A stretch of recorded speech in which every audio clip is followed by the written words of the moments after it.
수사 경찰입니다. 수사 실행의 5대 원칙은 수감, 추, 검사죠. 추한 검사가 되겠습니다. 완전 수집의 원칙은 모든 자료를 수집하는 것이죠. 제1원칙이 되겠습니다. 감식 검토의 원칙은 감식 과학이나 과학적 지식, 장비를 활용하는 것인데 감이란 말이 나옵니다. 추리의 원칙은 수집된 자료를 바탕으로 합리적 판단을 하게 되겠습니다. 합리적 판단, 이런 말이 나오니까 추리하고 연결시킬 수가 있겠죠. 문제는 이 검증적 수사의 원칙입니다.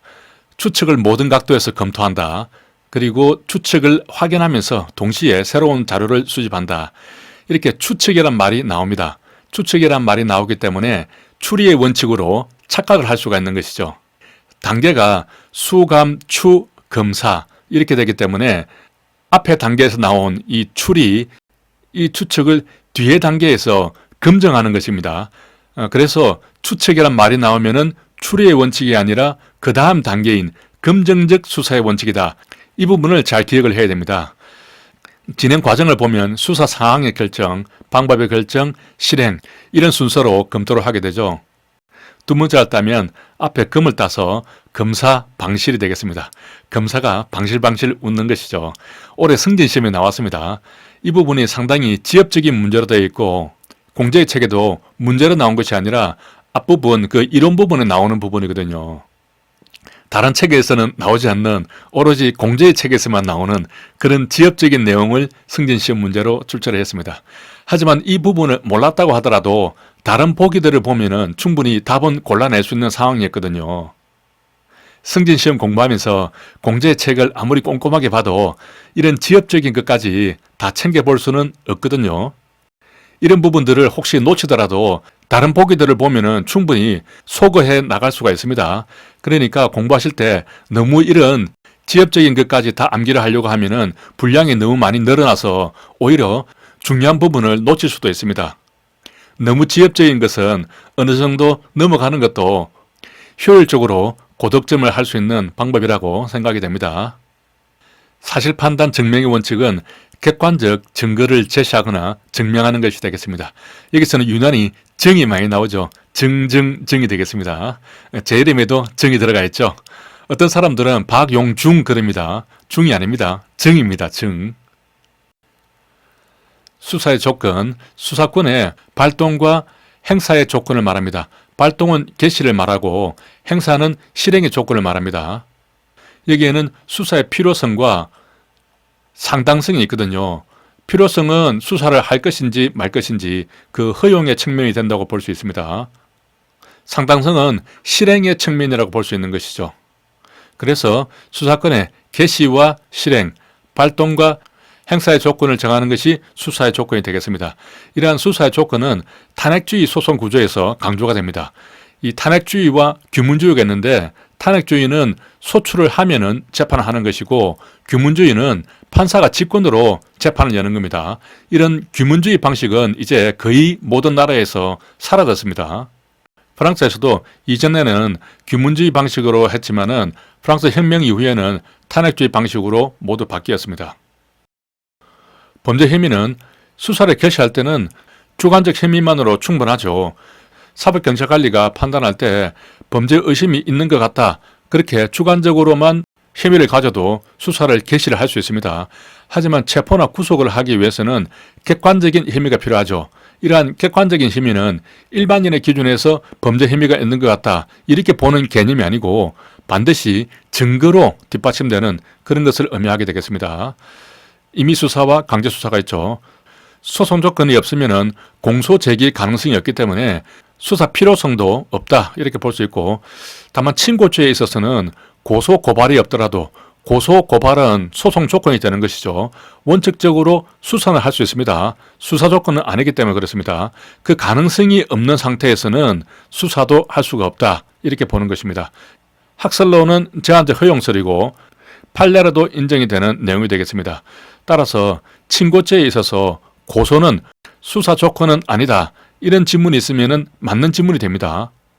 소송 조건은 되기 때문에 그 가능성이 없다면 수사할 필요성은 없지만은 고소고발의 가능성이 있다면 수사는 할 수 있기 때문에 수사 조건이 되는 것은 아니다 하는 부분입니다.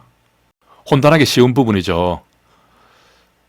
자, 수사의 상당성은 실행의 측면인데 상당히 신비하다 이렇게 기억을 할 수 있겠죠. 신의 측은 수사하는 방법에 있어서 함정 수사는 기회 제공행은 적법하지만은 범위를 유발하는 정도는 유법하다고 볼 수 있습니다.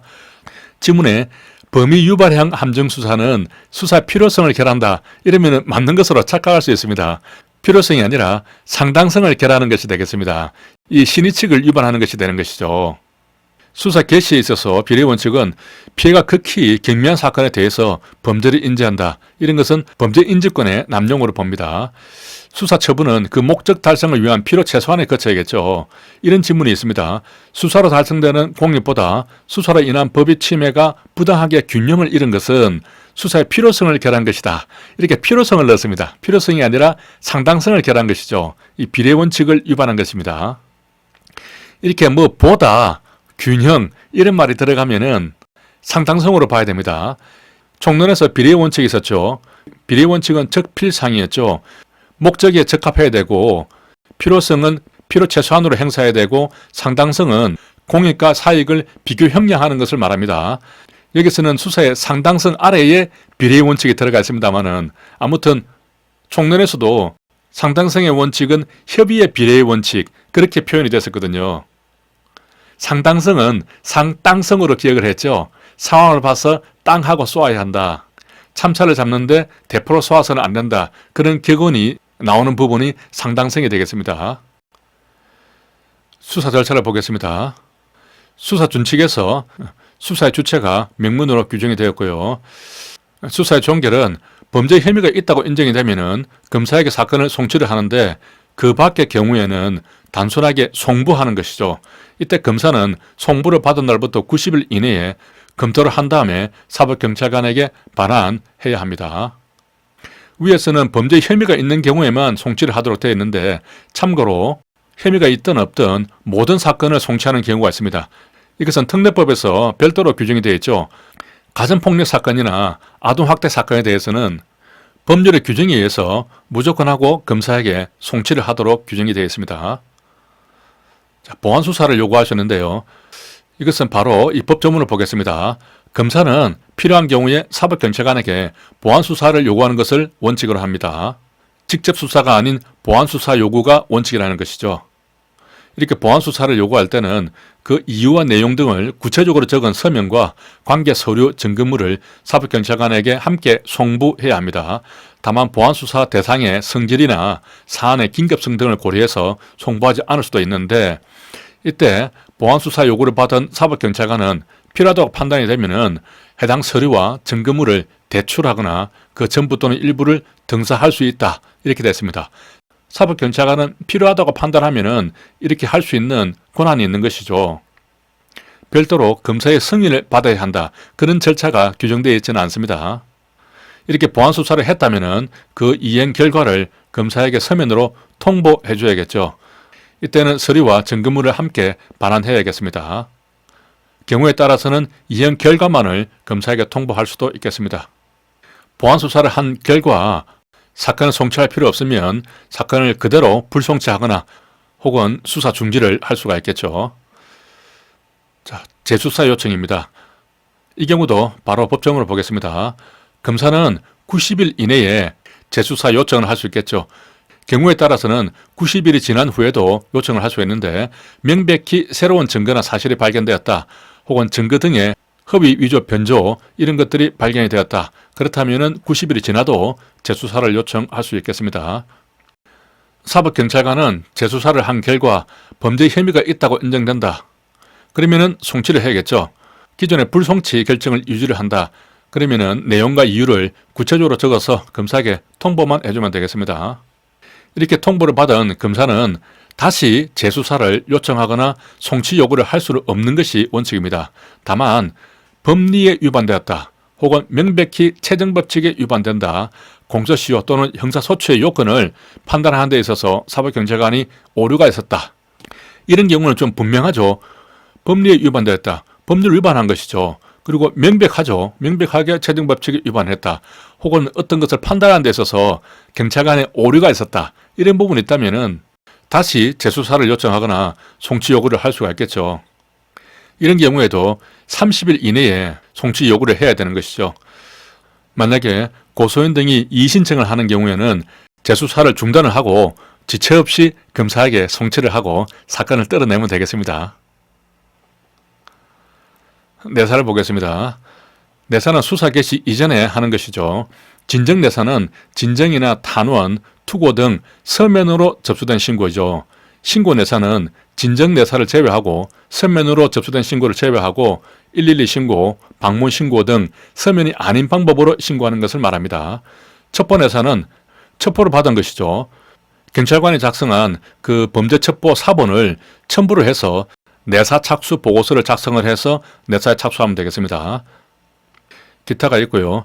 익명의 신고, 탄원, 투서 등 가치가 없다고 인정하면 내사하지 않을 수 있습니다. 자, 내사하는 방법은 임의적인 방법이 원칙이겠죠. 하지만은 강제 처분도 가능한데 대인적 강제 처분은 안 되지만은 압수를 한다든지 이러한 대물적 강제 처분은 가능합니다. 내사 단계에서도 압수를 할 수 있다. 이렇게 볼 수 있는 것이죠.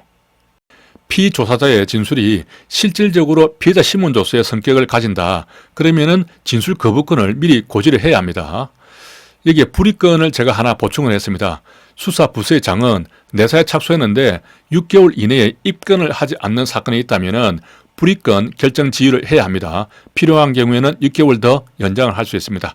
따라서 6+6이 되는 것이죠. 불이건 할 때 비협이 나오기 때문에 6을 좀 연장을 할 수 있겠습니다. 자, 내사의 처리, 경찰 수사 규칙이 있습니다. 입건은 수사를 개시하는 것이고 종결은 이런 사유가 있어서 종결하는 것이죠. 내사 중지, 소재 불명으로 내사할 수 없는 경우고 또 이송을 할 수도 있겠습니다. 여기서는 이제 공람 종결이 있는데요. 내사에 착수하지도 않고 종결로 끝내버리는 경우입니다. 일종의 각하하는 것하고 비슷한 것이죠. 진정 탄원 투서 등 서면으로 접수된 신고가 3번 이상 반복해서 진정을 했는데 2번 이상 처리 결과를 통지한 것과 같은 내용입니다. 그러면은 이 3번째 진정은 공람해서 그냥 돌려보고 종결로 끝내버리는 것이죠. 무기명 가명, 단순 풍문 인신공격적, 완결된 사건, 재판의 불복, 민사소송, 행정소송에 관한 사항이다. 이런 경우도 공람 종결이 가능하겠습니다. 자, 범죄 첩보를 보겠습니다. 특징은 결합성, 혼합성, 결과지향성, 가치변화성, 시한성이 있죠. 두 문자를 따면 결혼, 결과, 가시, 밭입니다. 결혼을 했는데 장밋빛 꽃길만 열릴 줄 알았는데 알고 보니까 가시밭입니다. 결합성은 여러 첩보가 각각이 서로 결합이 되는 그런 특성이 있다는 것이고, 혼합성은 한 개의 첩보 안에서 원인과 결과가 내포되어 있다는 것입니다. 결과지향성은 현출되는 결과가 있어야 한다. 가치변화성은 수사기관의 필요성에 따라서 그 가치가 변하겠죠. 이 말하고 좀 비슷한 게 시한성은 시간에 따라서 가치가 감소하는 것입니다. 이 가치변화성은 필요성에 따라서 감소할 수도 있고 또 증가할 수도 있겠죠. 하지만 시한성은 시간에 따라서 항상 감소하는 것입니다. 이게 조금 헷갈리기 쉬운데 가치변화성은 시간에 따라서 가치가 감소하는 것이다. 이런 지문이 나오면은 맞는 것으로 착각을 할 수가 있습니다. 그래서 두 문자를 또 땄죠. 가필, 시 이렇게 확실하게 기억을 하도록 합니다. 사무실에서 가끔 계장한테 결제 올리고 과장한테 결제를 올리면은 가필을 해줍니다. 받아와서 읽어보면은 가끔 시시한 경우가 있죠. 가필, 시시한 경우가 있습니다. 자, 범죄 첩보의 처리. 모든 수사 첩보는 수사 첩보 분석 시스템을 통해서 작성, 제출, 처리되어야 합니다. 평가 책임자는 수사 첩보의 내용이 부실하다. 그러면 보완을 요구할 수 있겠죠. 내용이 부실하다 그래서 다시 가져가라고 반려할 수는 없겠습니다. 상식적으로 당연한 내용이겠죠. 제출된 수사 첩보는 비공개하는 것이 원칙이고 다만 수사 목적상 공유할 필요가 있다. 그러면 수사 첩보 분석 시스템 상에서는 공유가 가능하겠습니다. 첩보는 수집 관서에서 처리하는 것이 원칙이지만은 범죄지나 피내사자의 주소, 거소, 현재지 중 어느 한 개에 관할 건도 없는 경우, 그러면 아무런 관할이 없기 때문에 이송을 할 수 있겠죠. 이렇게 수사 첩보를 이송을 받게 되면은 그 평가나 처리는 이송받은 관서에서 담당을 하게 되겠습니다. 만약에 첩보에 의해서 중요한 범위를 근거했다. 그러면 첩보 제출자도 동등하게 특진이나 포상을 받을 수 있겠죠. 수사의 단서를 보겠습니다. 수사기관이 체험하는 경우와 타인이 체험하는 경우가 있는데 현행문 체포, 변사자 금시, 불신 검문 이런 것들은 수사기관의 체험이죠. 신문, 방송, 풍설 이런 것들을 듣는 경우도 수사기관의 체험으로 봐야 됩니다.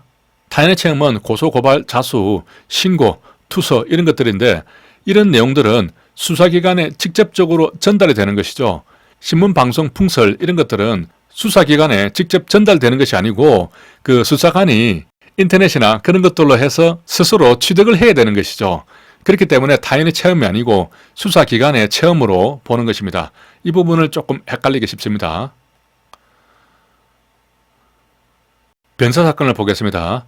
검시는 변사자 상황을 조사하는 것인데 그 주체는 검사입니다. 검사가 사법경찰관에게 검시를 명할 수 있습니다. 형사법에 규정이 되어 있죠. 이번에 법률이 많이 개정이 되어 있지만은 검시에 대해서는 그 주체는 분명히 검사로 보고 있습니다. 이게 조금 헷갈리기 때문에 검시 그러면은 검사가 보는 것 이렇게 기억을 할 수 있겠습니다. 변사자 신고를 받았으면은 즉시 소속 경찰관서장에게 보고를 해야 한다. 범죄로 인한 사망이라고 인식을 했다. 그러면 신속하게 수사를 개시하고 소속 관서장에게 보고를 하면 되겠습니다. 이때 검사에게 보고하는 것은 아니죠. 그러면 검사하고 관계는 어떻게 되느냐? 그 부분을 제가 조금 보충을 했습니다. 수사 준칙에 보면은 사법경찰관은 변사 사실을 알게 되면은 검사에게는 통보만 해주면 됩니다. 보고하는 것이 아니고 통보로 이렇게 바뀌었습니다. 따라서 시험 지문에 검사에게 보고해야 한다. 그런 지문이 나오면은 틀린 지문이 되는 겁니다. 이렇게 통보를 받은 검사는 그 검사의 의견을 사법경찰관에게 제시를 할 수 있습니다. 수사 준칙에서 상호 의견을 반드시 제시 교환해야 한다. 이렇게 규정을 하고 있죠. 그러면은 사법경찰관은 검사의 의견을 참조를 해서 수사를 개시하면 되겠습니다. 따라서 여기에 범죄로 인한 사망이라고 우리가 인식을 했다고 하더라도 검사에게 보고할 필요는 없고 검사 의견을 참조해서 신속하게 단독적으로 수사를 개시하고 우리 소속 관서자에게만 보고하면 되는 것입니다.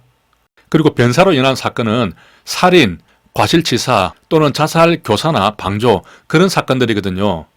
이런 사건들에 대해서는 검사가 수사를 개시할 수 있는 권한 자체가 아예 없습니다. 검찰청 법에 의해서 6대 범죄에 대해서만 검사가 수사를 개시할 수 있잖아요. 이런 사망사건에 대해서는 경찰만이 단독적으로 수사를 개시할 수 있기 때문에 검사에게 보고해서 승인을 받는다든지 그런 절차가 아예 규정되어 있지 않는 것이죠. 따라서 검시하는 것까지만 검사의 권한이고 그 다음부터 수사를 개시하는 것은 경찰의 권한이다. 이렇게 구분해서 생각을 하면 되겠습니다. 참여는 의사를 참여시키고 검시에 특별한 지장이 없다면 변사자의 가족, 친족, 이웃, 친구, 자치단체 공무원 등을 참여시켜야 하며 검시조사관을 참여시킬 수 있다. 이렇게 되어 있습니다. 따라서 검시조사관은 이 사람은 우리 경찰 내부 공무원이죠. 일반적 공무원 중에서도 검시조사관이 있습니다. 이런 사람을 참여시킬 수 있지만은 나머지 다른 사람들은 반드시 참여시켜야 하는 것입니다. 의사나 자치단체 공무원 이런 사람들은 반드시 참여시켜야 하는 것이죠. 사체 인도는 사법경찰관은 검시나 검증이 종료가 되면 유족 등에게 인도를 하게 되겠죠. 인수할 사람이 없거나 신원이 판명되지 않은 경우에는 사체가 현존하는 지역에 자치단체장에게 인도하면 되겠습니다. 변사체는 후일을 위해서 매장하는 것을 원칙으로 하고 있습니다. 자, 고소고발을 보겠습니다.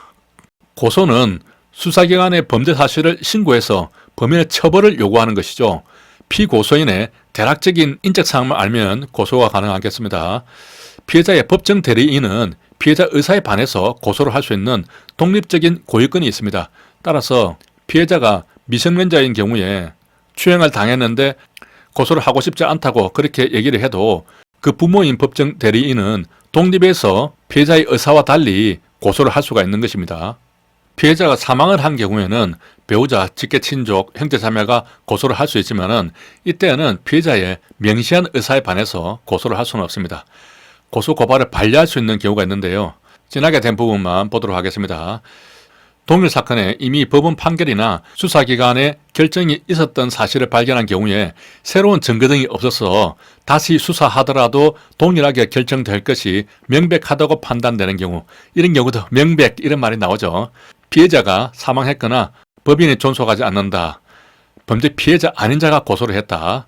또 자기 또는 배우자의 직계 존속을 고소했다. 이런 경우에는 접수를 하지 않고 반려가 되겠습니다. 참고로 이런 부분이 있죠. 가정폭력 사건에 있어서는 자기나 배우자의 직계 존속을 고소할 수도 있습니다. 이런 경우에는 받아줘야겠죠. 강제수사를 보겠습니다. 디지털 증거 수집 및 처리 등에 관한 규칙입니다. 전자정보는 정기적 또는 자기적 방법으로 저장되거나 혹은 전송되는 정보를 말하겠습니다. 그리고 복제본은 정보 저장 매체 등에 저장된 전자정보 전부를 일부가 아닙니다. 하드카피 또는 이미징 등의 기술적 방법으로 정보 저장 매체에 저장하는 것이죠. 이때 전부가 들어가는 것이지 일부가 아닙니다. 디지털 증거 분석 의뢰물은 범죄 사실을 규명하기 위해서 디지털 증거 분석관에게 분석 의뢰된 전자정보, 정보 저장 매체 등 원본이나 복제본이 되겠습니다. 영장을 신청할 때는 전자정보와 정보 저장 매체 등을 구분해서 판단을 해야 되고, 현장에서 선별 압수했다. 범죄 혐의 사실과 관련되는 전자정보에 한해서 출력하거나 복제하는 것을 선별 압수라고 말할 수 있습니다. 이러한 것이 원칙인데, 만약에 이런 것이 불가할 때는 복제본은 전부를 복제하는 것이죠. 이런 복제본을 외부로 반출할 수도 있고, 또 복제본도 반출이 불가하다. 그러면은 아예 원본 자체를 통째로 뜯어가지고 외부로 가져나갈 수도 있겠습니다. 복제본을 반출할 때는 그 해시값을 잘 확인을 해야 되고, 피압수자 등에게 탐색, 출력, 복제 과정에 참여할 수 있다는 것을 고지를 하고, 복제본 반출 확인서를 작성해서 피압수자 등의 확인 서명을 받아야겠습니다. 일단 통째로 다 복사를 해서 가져왔기 때문에 나중에 사무실에서 관련되는 정보를 탐색하거나 출력을 하려면은 그 피압수자가 참여를 해야 됩니다. 그런 내용을 고지를 해야 되는 것이죠. 복제본 반출 사유를 보겠습니다. 피압수자 등이 협조하지 않거나 협조를 기대할 수 없는 경우, 또 그 정보가 삭제나 폐기된 정황이 발견되었다. 혹은 피압수자 등의 영업활동이나 사생활의 평온을 침해한다는 이유로 피압수자 등이 요청을 한다. 그런 경우에는 복제본을 반출할 수 있고요. 또 원본을 반출하는 경우는 하드카피나 이미징 등으로 복제본을 획득하는 것이 물리적 기술적으로 불가하다. 그리고 피압수자 등이 요청을 하는 경우, 이런 경우에는 원본도 반출이 가능하겠습니다. 동일성은 저장 매체 원본에 저장된 내용하고 출력된 문건이 동일하다 하는 것을 의미하는데, 무결성이라는 것은 저장 매체 원본이 압수할 때부터 출력할 때까지 아무런 변경이 없었다 하는 그런 사정을 무결성이라고 합니다. 해시값은 데이터의 고유 식별값인데, 두 개의 해시값이 같으면은 두 파일은 동일한 파일이다, 이렇게 볼 수 있는 겁니다. 관련 판례를 보겠습니다.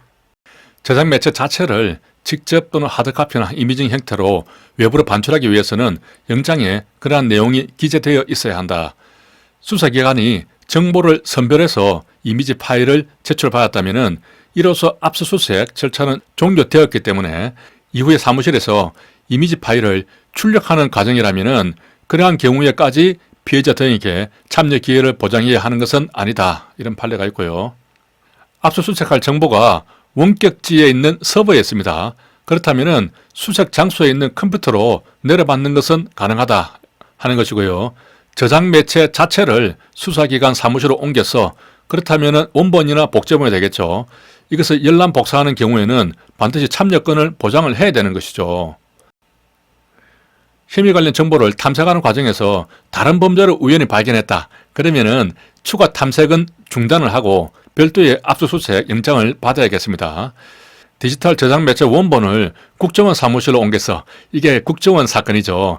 삭제 파일 복구 및 암호 파일을 복구하는 것도 압수수색 과정의 일환이죠. 그렇기 때문에 참여권을 반드시 보장을 해야 되는데, 보장하지 않았다면 위법한 것은 맞습니다. 다만 현장에서 참여권을 보장하고 제3자가 서명하는 것으로 봉인을 했고 해시값이 그대로 보존되어 있다면 복구화하는 과정의 통지 누락이 증거 수집에 영향을 미쳤다고 보이지는 않는다.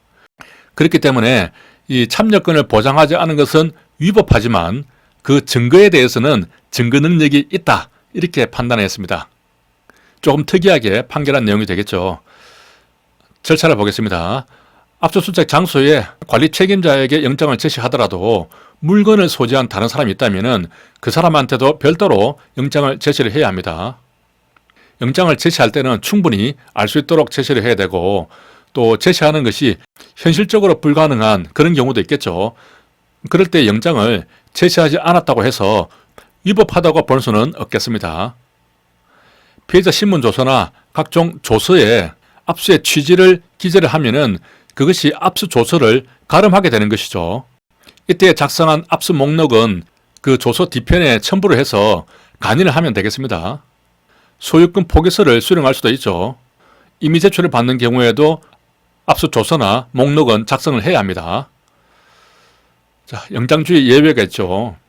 피해자를 체포 구속하기 위해서 필요한 때는 타인의 주거 등에서 영장 없이 수색을 할 수 있는데, 이때는 사후영장을 받을 필요는 없습니다. 다만 제3자의 주거지에 들어갔는데 피해자를 발견하지 못한 경우에는 압수할 수는 없겠습니다. 체포 구속 현장에서 한 경우에는 48시간 내에 사후영장을 청구를 해야 되는데, 이러한 사후영장은 반드시 청구해야 하는 것은 아니고 계속 압수할 필요가 있을 경우에 한해서 청구를 하게 되겠습니다. 따라서 어떠한 경우에도 사후영장을 청구해야 한다, 그런 지문이 있으면 틀린 지문이 되는 것이죠. 계속 압수할 필요가 있는 경우에 한해서 청구한다는 것입니다. 범죄 장소에서도 할 수가 있는데 범죄 중 또는 직후의 장소에서 할 수가 있죠. 사후영장을 받아야 합니다. 교통사고 피해자가 의식불명인 경우에 응급실을 범죄 장소에 준하는 장소로 볼 수가 있습니다. 준범죄 장소가 되는 것이죠. 이 경우에 의료인이 채취한 혈액을 영장 없이 압수를 할 수가 있습니다. 이 경우에도 범죄 장소에서 압수를 했기 때문에 사후영장은 반드시 받아야 되는 것이죠. 이렇게 혈액을 취득하기 위해서는 압수라는 절차를 거칠 수도 있고 감정처분 허가장을 받아서 할 수도 있겠습니다. 긴급 체포를 하게 되면은 24시간 내에 영장 없이 압수수색 검증을 할 수가 있죠. 긴급 체포에 착수를 했는데 체포를 못했다면은 그렇게 할 수는 없습니다. 이 경우에도 계속 압수할 필요가 있을 때에 한해서 48시간 내에 사후영장을 청구를 하면 되겠습니다. 유리한 물건이나 이미 제출한 물건은 영장 없이 압수를 할 수 있는데 이때는 사후영장도 받을 필요는 없겠죠. 하지만 압수 조서나 목록은 작성을 해야 합니다. 압수물 처리, 위탁 보관할 수 있고 폐기 처분할 수 있죠. 대가 보관은 몰수해야 할 압수물로서 멸실, 파손, 부패 우려가 있다. 환부를 해야 할 압수물인데 환부받을 사람이 누구인지 알 수 없거나 그 소재가 불분명한 그런 경우에 멸실, 파손, 부패, 현장 가치 감소 이런 우려가 있는 경우에 대가 보관을 할 수가 있습니다. 현장 가치 감소하니까 또 생각이 나네요. 유실물법에서 매각해서 보관할 수 있는 경우가 있었는데 그때는 현저한 가치 감소, 이 경우는 매각할 수 있는 사유에 들어가지 않았죠. 멸실, 부패 이런 경우는 해당이 됐는데 가치가 떨어질 것 같다, 그런 경우는 그냥 가치가 떨어지도록 냅두면 되는 것으로 그렇게 봤습니다. 가한부는 압수의 효력을 점수시키면서 압수물을 제출인 등에게 잠정적으로 환부하는 제도이죠. 미리 피해자 등에게 통지를 하고 검사 지휘를 받아야겠습니다. 환부는 전국적으로 주는 것이죠. 압수물을 환부하거나 가한부할 때는 검사의 지휘를 받도록 되어 있습니다. 형사법에요. 환부나 가한부의 신청인은 검사의 지휘로 그 환부나 가한부가 거부가 되었을 경우에 해당 검사가 소속한 검찰청에 대응한 법원에다가 압수나 가한부를 청구할 수 있겠습니다. 검사한테 거부되면은 법원에 바로 청구할 수 있다 하는 말이 되겠습니다. 체포구속 시의 유의사항은 체포영장을 소지하지 아니한 경우에는 급속을 요하는 때에는 그 요지와 영장이 발부되어 있다 하는 것을 알리고 체포가 가능하겠습니다. 사후에는 신속하게 원본을 제시를 해야겠죠. 그리고 영장을 신청할 때 50만 원 이하의 벌금과에 해당하는 그런 사건이 있다면 경미한 범죄죠. 피해자의 주거가 없는 경우 또는 정당한 이유 없이 출석 요구에 불응한 경우에 한해서 가능합니다. 출석 요구에 응하지 아니할 우려가 있다, 이런 사유는 체포영장을 신청할 수 있는 사유가 되지는 않습니다. 체포구속 통지는 한때로부터 24시간 내에 해야 되고 긴급 체포를 하게 되면은 승인 건의가 아니고 받겠죠. 승인 요청입니다. 12시간 내로 해야 됩니다. 수사 준칙에 규정이 되어 있습니다. 여기까지 하겠습니다. 수고하셨습니다.